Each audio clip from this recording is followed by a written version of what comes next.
Quelles sont ces compétences de résolution de problèmes que l'on essaie de vous enseigner à l'université ou en école d'ingénieur? Autrement dit, est-ce qu'il existe une méthode pour approcher les problèmes en sciences en général? Et si oui, est-il possible de l'apprendre? Un mathématicien appelé Georges Polya s'est penché sur cette question. D'origine hongroise, Polya a enseigné à ETH Zurich ainsi qu'à Stanford. En plus de s'intéresser à la recherche en mathématiques, Polya a beaucoup travaillé sur la façon d'enseigner les mathématiques. Et une question qu'il s'est posée était comment enseigner aux étudiants une façon de résoudre les problèmes en mathématiques. En regardant de très nombreux problèmes et en analysant les différentes façons de les résoudre, il a abouti à une méthode générale de résolution de problèmes qu'il a publiée dans un livre appelé How to Solve It. Ce livre a eu une influence très importante et la contribution de Polya à l'enseignement des mathématiques, mais aussi d'autres sciences, a été reconnue au niveau international. Le mathématicien Alan Schoenfeld a même écrit dans un de ses articles en 1987 : cela a marqué une ligne de démarcation entre deux ères, la résolution de problèmes avant et après Polya. Alors, en quoi tout cela est-il intéressant pour vous? En fait, ce que Polya a mis au point, c'est ce qu'il a appelé une heuristique de résolution de problèmes, c'est-à-dire une façon systématique de découvrir une solution à un problème. Et c'est exactement ce type de méthode que vous pouvez appliquer à des exercices complexes, c'est-à-dire des exercices qui sont nouveaux pour vous et pour lesquels vous ne voyez pas de solution évidente au premier abord. Prenons un exemple et imaginons que vous essayez de résoudre un Rubik's Cube pour la première fois. Nous sommes bien d'accord que ce type de situation est différent des exercices que vous aurez à faire à l'université, mais cet exemple va permettre d'illustrer l'intérêt d'avoir une stratégie générique pour résoudre les problèmes. Donc reprenons notre Rubik's Cube. Il est peu probable que vous puissiez réussir à résoudre le Rubik's Cube par hasard après une série de mouvements. En admettant que vous y arriviez, vous ne pourriez probablement pas le refaire à nouveau la prochaine fois qu'on vous présente un Rubik's Cube. En effet, même s'il était dans la même configuration, il faudrait que vous ayez mémorisé exactement toutes les étapes à suivre pour pouvoir les reproduire. Et si le Rubik's Cube se trouvait dans une autre configuration, alors appliquer les mêmes étapes ne servirait de toute façon à rien. Autrement dit, ce qu'il vous faut, c'est une stratégie de résolution qui puisse s'appliquer au Rubik's Cube, quelle que soit sa configuration initiale. En fait, l'idéal serait même que vous puissiez l'appliquer aussi à d'autres variantes du Rubik's Cube. Et c'est exactement ce que propose Polya pour les problèmes scientifiques. La méthode proposée par Polya comporte 4 étapes. D'abord, analyser le problème en détail. Puis, lister les différentes approches possibles. Choisir une approche et résoudre le problème jusqu'au bout de façon rigoureuse. Et enfin, vérifier si la solution obtenue répond à la question de départ et si cette solution a du sens. Comme vous le voyez, ce sont des étapes très générales. En fait, chacune de ces 4 étapes va contenir des sous-étapes plus spécifiques selon la discipline dans laquelle vous l'appliquerez. Nous vous montrerons dans d'autres vidéos comment l'utiliser concrètement en physique ou en maths sur des exemples. Mais passons en revue maintenant les 2 étapes les plus importantes de cette méthode. La première étape de cette méthode, l'étape d'analyse, a un caractère vraiment fondamental sur lequel il est nécessaire d'insister dès maintenant. En effet, et je vais citer ici le célèbre mathématicien John Conway, la partie la plus difficile dans l'approche d'un problème est de comprendre précisément ce que le problème dit.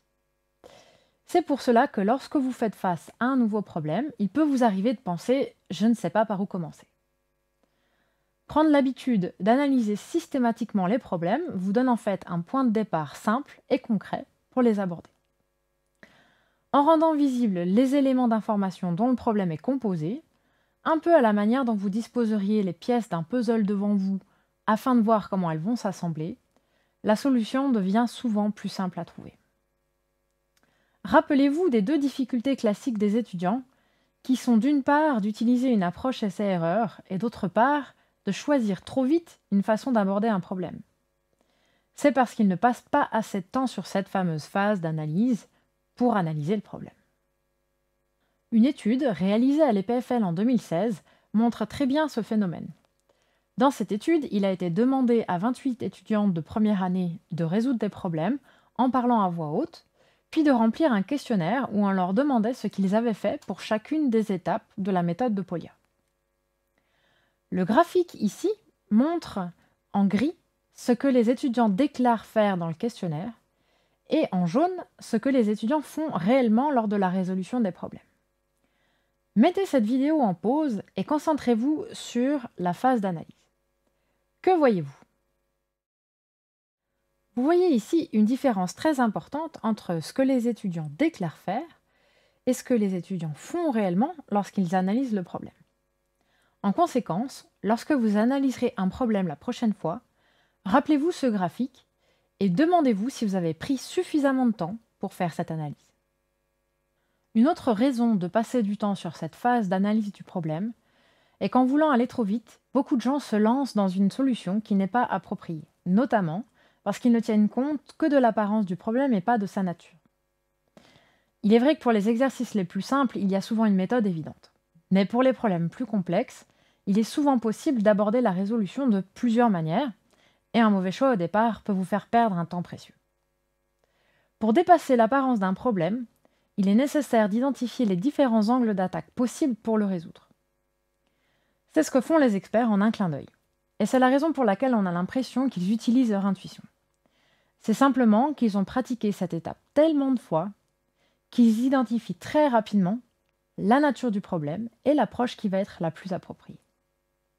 Vous entraîner à identifier les différentes façons possibles d'aborder un problème, c'est un peu comme vous entraîner à voir qu'il y a deux visages dans cette image. Au départ, vous ne verrez qu'un seul des deux visages, celui de la jeune fille ou celui de la vieille femme, mais avec un peu d'habitude, vous verrez systématiquement les deux.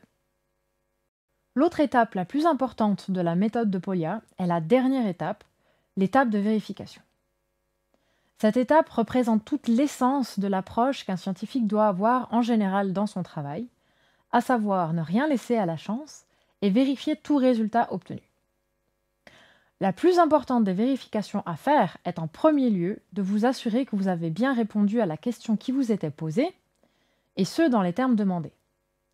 Il serait dommage par exemple que vous ayez calculé une accélération alors que l'énoncé demandait la vitesse, ou que vous ayez fourni un résultat avec 2 chiffres significatifs alors qu'on vous en demandait 3.